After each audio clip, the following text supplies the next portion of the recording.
Rangkaian peristiwa pada hari kiamat. Kejadian yang akan dialami oleh setiap manusia di hari kiamat kelak merupakan berbagai rentetan peristiwa yang tidak seorang pun bisa lolos darinya.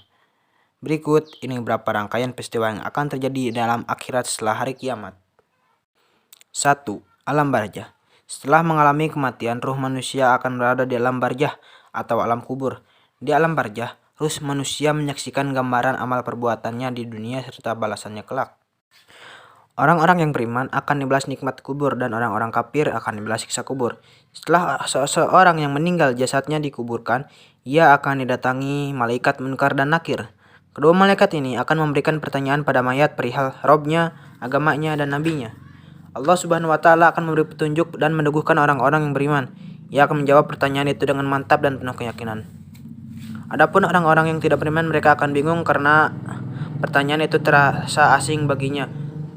Mereka akan menjawab, "Aku tidak tahu." Adapun orang-orang munafik akan menjawab dengan kebingungan, "Aku tidak tahu. Dulu aku pernah mendengar orang-orang mengatakan sesuatu lalu aku mengatakannya." Atas jawaban tersebut, orang-orang yang tidak beriman dan orang-orang munafik akan mendapatkan siksanya.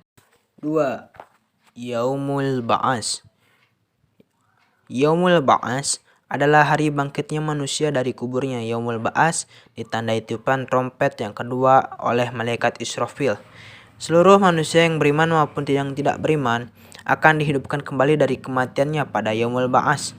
Meskipun mereka wafat dalam keadaan tidak dikuburkan, terpotong-potong tubuhnya, terbakar, tenggelam, ataupun hancur, namun kelak Allah Subhanahu wa Ta'ala akan tetap menghidupkan mereka kembali dengan keadaan yang utuh. 3. Yaumul Mahsyar. Yaumul Mahsyar adalah hari berkumpulnya semua manusia di hadapan Allah setelah kebangkitan mereka dari kubur.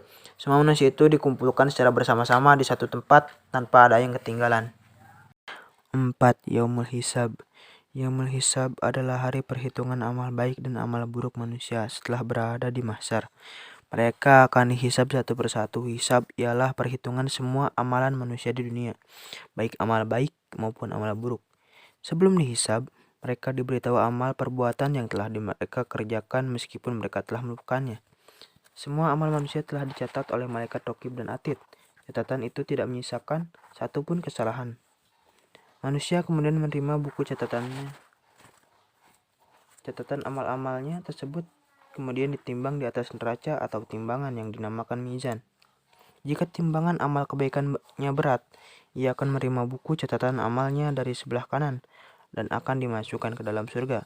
Sebaliknya, jika timbangan amal kebaikannya ringan, ia akan menerima buku catatan amalnya di sebelah kiri dan akan dilemparkan ke dalam neraka. 5. Shiratal Mustaqim. Shiratal Mustaqim adalah jembatan atau titian yang menghubungkan antara padang mahsyar dengan surga. Jembatan ini lebih tipis dari rambut dan lebih tajam dari pedang. Hanya orang-orang beriman dan bertakwa yang mampu melewati jembatan ini, sedangkan orang-orang yang tidak beriman akan kesulitan melewatinya bahkan sampai terjatuh.